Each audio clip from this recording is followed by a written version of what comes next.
Good morning, good afternoon, and good evening, wherever you may be in the world.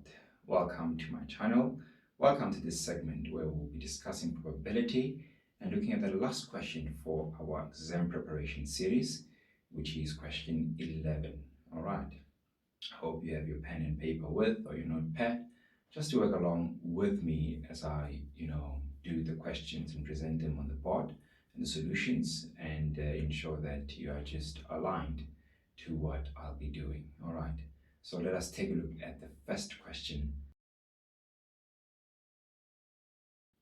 Okay, so 10 coins are arranged in a row.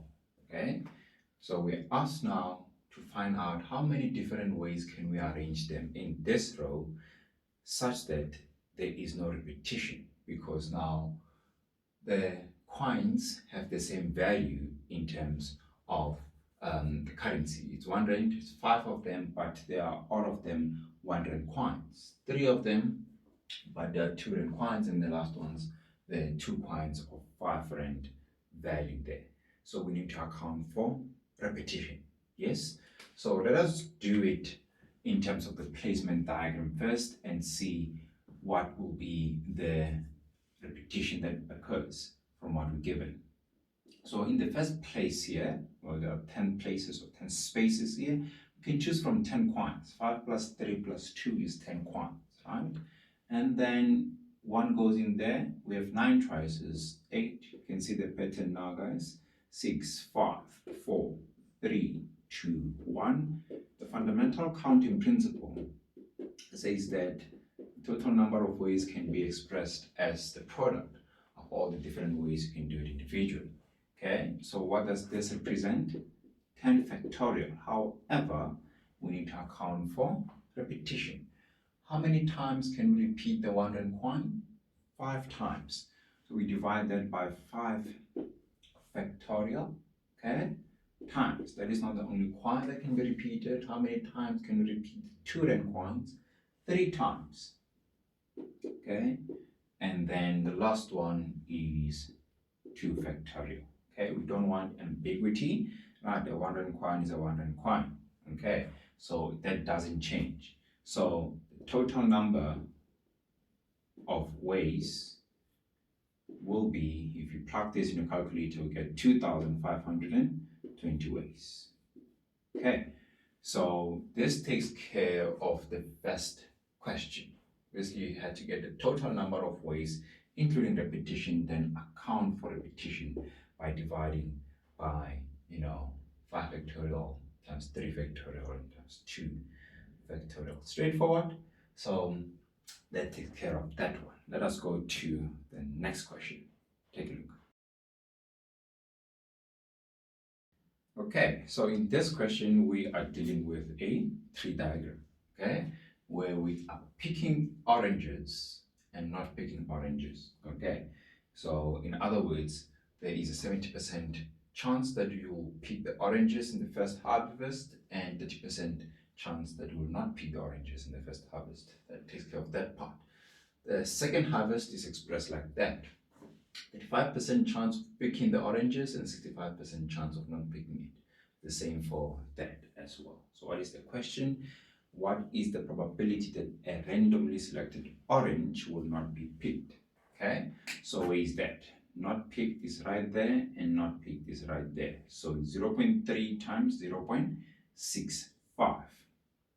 Okay, so that is what we have.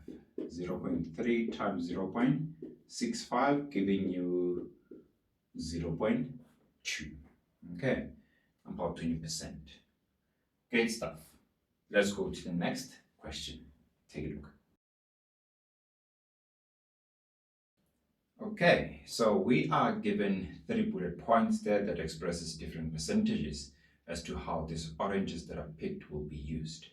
Now, what do we need to do? We need to find out the percentages of oranges that will be made into an orange juice, okay, after the first 2 bullet points are taken care of. So the complement of not picking an orange is what?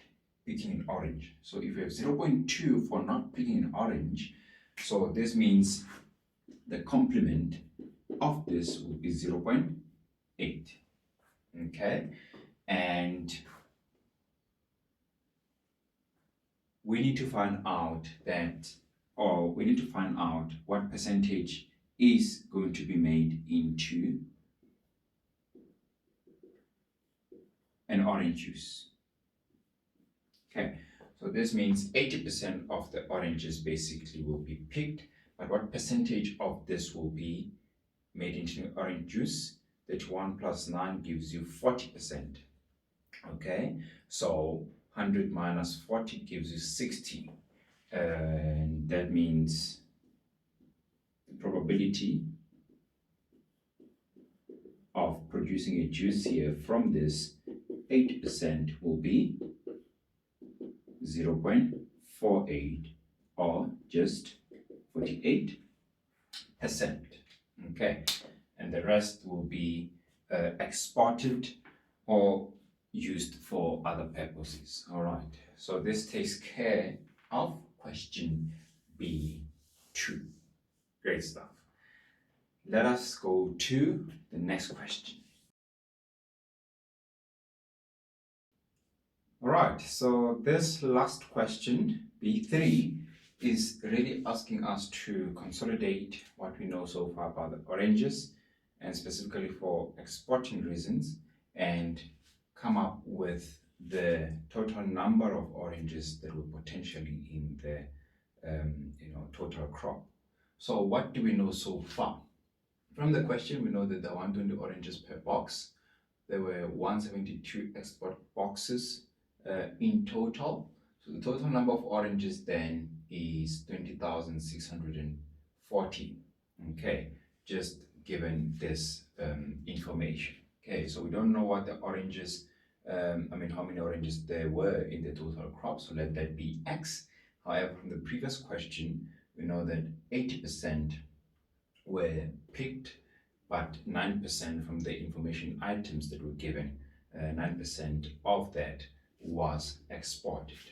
Okay, so the total number of oranges exported will be what we have, the 80% times 9%. So 9% of that gives us 0.072 or 7.2%.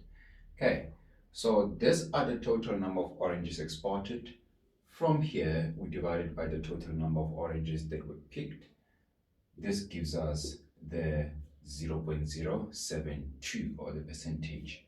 If you multiply that by 100, and solving for x gives you 286,667 oranges. Okay, so basically we're combining everything that we did in the previous two questions to arrive at the value of x.